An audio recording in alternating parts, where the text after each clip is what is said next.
Welcome back, everybody. Hot Mic rolls on this Thursday morning. Former Bison standout Logan McCormick will join us in about a half hour, chat about his job at Northwestern. Excited to visit with him. Tomorrow on the show, Tyson Ward will join us. Former Bison basketball standout, first-team Summit League member 2 times over, now playing with the San Antonio Spurs and the NBA Summer League. We'll check in Las Vegas, where we were just there, coming up tomorrow on the show. We mentioned off the top about the changes for the Summit League basketball tournament, something I've been championing for the last couple of years. The league finally listened to me. I'm sure that's all it was.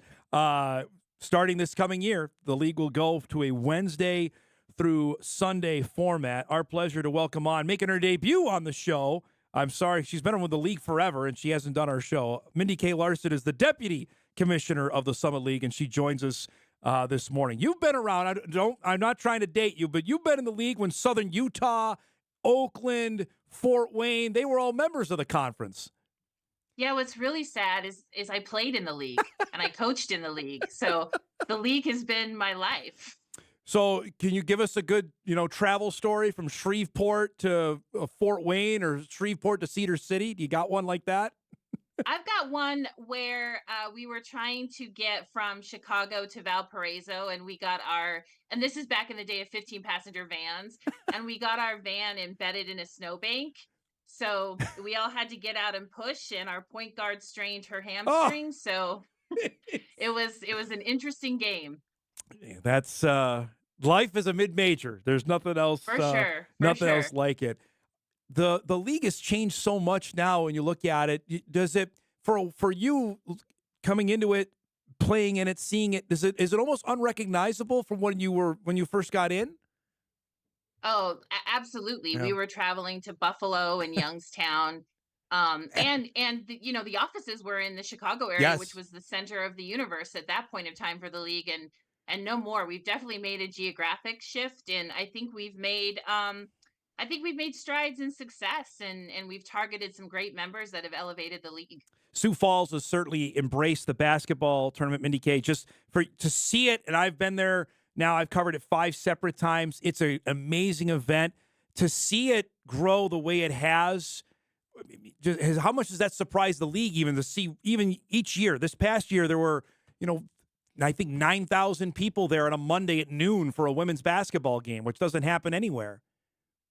I don't think we could have predicted it at all. I remember back in 2009 when we were essentially going door to door saying, "Hey, we're coming. Please come check us out. Please come see what we're about." To now, we're taking the calls and people are knocking on our doors saying, "How do we get tickets?" So it's such a credit to the community and to everybody who has bought in, and our members, and just across the board. It takes a village to pull it off, and we appreciate the support. Okay, so let's get into the nitty-gritty on this. You have been working on this for a while. Tell me Yep. the impetus about the ability to move it, and how difficult is it? Because it's not just, hey, we're going to move dates, because you got to talk to a lot of people. Give us, I guess, the Right. groundwork on it. Well, our previous media arrangement, we were offered one TV window, and that was it.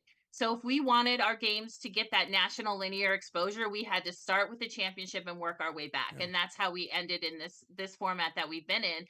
And moving into a new media rights deal, there's flexibility. There's some other windows that we could look at. And so started to talk about, what did it look like to change things around? Because it's one of those things where you don't want to break something that's working. But the more we started to talking to people, it's easier for our fans to take a long weekend rather than take some days off at the end of the week and then some days off at the beginning of the week. It'll give our teams an opportunity to end on Sunday and have a couple days extra rest going into the NCAA Yep. tournament for our winner, which with our geography is nice. We never know where we're going to get sent. Sometimes we get lucky and we're in Omaha, and sometimes we're out in Pepperdine. So that'll be good. And we just talked to so many stakeholders, and it just made sense to try to contain it in a long weekend rather than to continue to spill it over into 2. How much was CBS a part of this, Myndee Kay, in terms of working with them? Oh, they're huge because they had to give us the windows in order to do this. So they had to work with us in terms of finding space in those times. And so you will see some game time adjustments. Saturday night, you might miss the monologue of Saturday Night Live because that late game is going to start a little bit later, but you can stream it later. So stay and watch. But so we had to adjust some game times. The women are going to go back to noon, which they're used to. But I think in the end, it's going to help us. We're always that time of year, you're always competing with other conferences and whatnot. But with that early championship game, that's important to us because we get a lot of attention. And so we're able to keep that and keep the momentum going into the March Madness. I mentioned that because you guys now move to the front of the line. You might be, what, second or third in terms of handing out the automatic bid now. Yeah, we will be. You're right. I think there's about 3 of us that will finish up that weekend. So I don't think that's a bad thing. No, I don't I either. think it's really easy, especially that last weekend, the weekend of the selection show. Your conference championship as a mid-major can really get lost. And so I think staying in the early spot was important to us because we've always gotten some good publicity that we might not get moving later. I think the potential of having semifinals Saturday could be monstrous. I mean, if semifinals have been Yeah. Monday, and you've had, I would say, Monday crowds for the women have been unbelievable thanks to South Dakota State. But those Saturdays in the past have been great simply because normally the Jacks have been there. But now if you have your semifinals on Saturday, that I think's real potential to have a great, great environment. Yeah, we think it, amps up the tension, Yep. from the week before going into the weekend. And like we talked about a little bit earlier, people are off work. So hopefully we'll capture some people that haven't been able to experience the semifinals before because of their timing, even the championship game before because of the timing. So we're hoping it's a win-win. We've got 2 years to try it out, but everything we're hearing from our stakeholders, we even had an opportunity to talk to some sponsors and fans. And we talked to coaches and student athletes and administrators. So we feel like it's a change that people have wanted. So we're hopeful that it works the way we're intending it to. Not to get you in trouble on this because the schedule isn't out yet. Does that mean the regular season schedule, the season will end earlier because the tournament's starting earlier? No, it will not. Okay. What it will mean is that we're going to try. In the past, we've had some games that have spilled into Sunday, Yep. so we'll try to have everybody finish on Saturday. Our institutions get to set their game time, so I wouldn't be surprised if you see a lot of Saturday afternoon games that last week, Okay. just to buy a little extra time. But Wednesday will be the first round game, so I think it makes the regular season even more integral because you're playing for that seed and that prime spot, and you want to play later. So the higher you can finish, the more time you're going to have between the end of the regular season and the start of the championship. I appreciate you mentioned the feedback from the schools. Can you give us what you heard about this, or like when you put the idea out there? What was some of the feedback you got on it? Well, immediately our administrators and presidents were on board because basketball's not the only thing they're dealing with, obviously. And so in order for them to be able to finish on Sunday and get back to work with their spring sports starting up Yep. and everything was beneficial. There was some question about, like, the great thing about Saturday, Sunday now is everybody's there.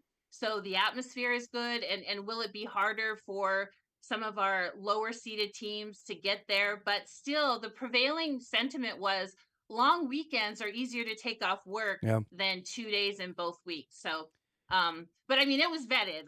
We've been talking about it for about close to a year, and looked at 100 million different models, and this was the one that just kept rising to the top. I thought it was potentially maybe like a Friday to Monday. Was that talked about as well? I imagine you mentioned numerous models. Was Friday Oh Monday yeah. getting any momentum Yeah, a little bit, but again, like we just kept talking about, the detraction was spilling into that next next week. week? Yeah.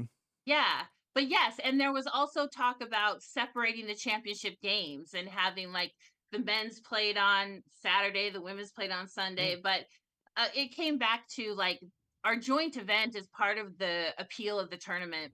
And so it came back to, we need to keep those together also, so that, one gets played early. Does the other one lose momentum then? So, but I mean, every facet of the bracket you can imagine, we talked about. At times we're like, are we overthinking this? So I feel like it was vetted pretty thoroughly. To have the men's semifinals on CBS Sports Network. The women got that last year. The men are going to get that in prime time. It's 7. You mentioned, I think, probably 9:30, probably for that second one on Saturday night. How important was that for the league?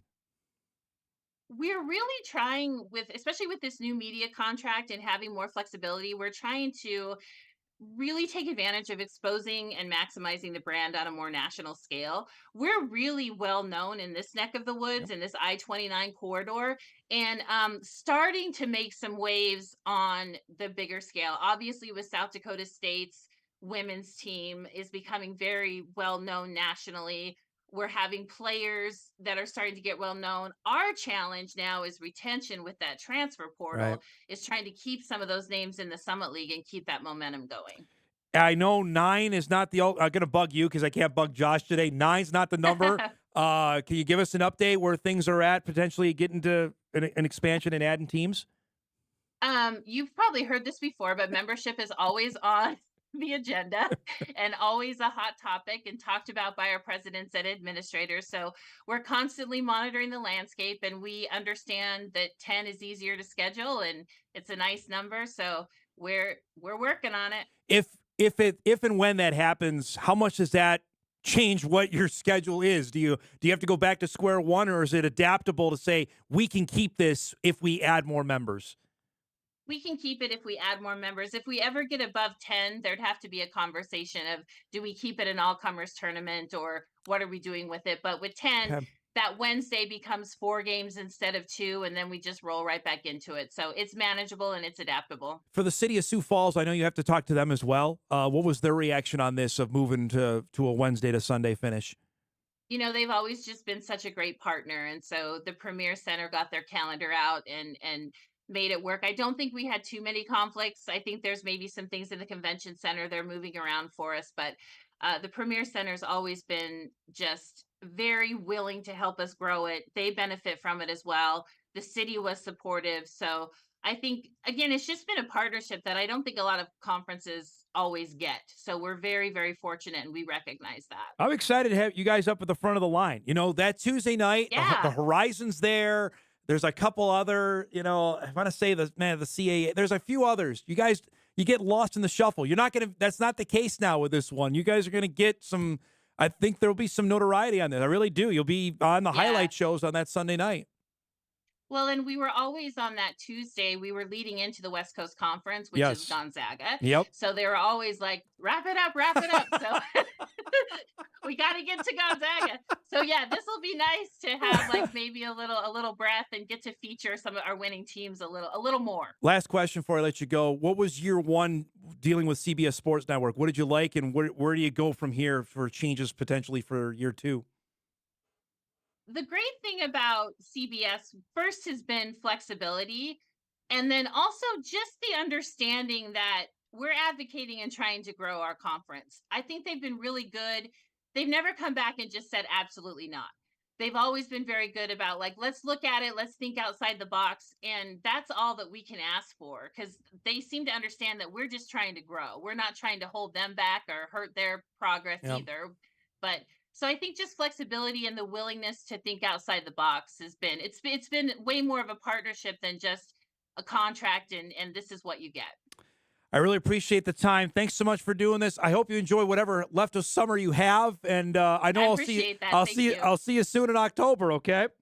Okay, thank you so much. Appreciate it. Myndee Kay Larsen, Deputy Commissioner of the Summit League, joining us here on this Thursday morning on the news that the Summit League basketball tournament now going to a Wednesday to Sunday finish with the championship games at 3 o'clock and 8 o'clock on Sunday, March the 9th. We'll do for a break, come back, wrap up hour one, fast-moving first hour, big second hour on tap as well. Back on Hot Mic right after this.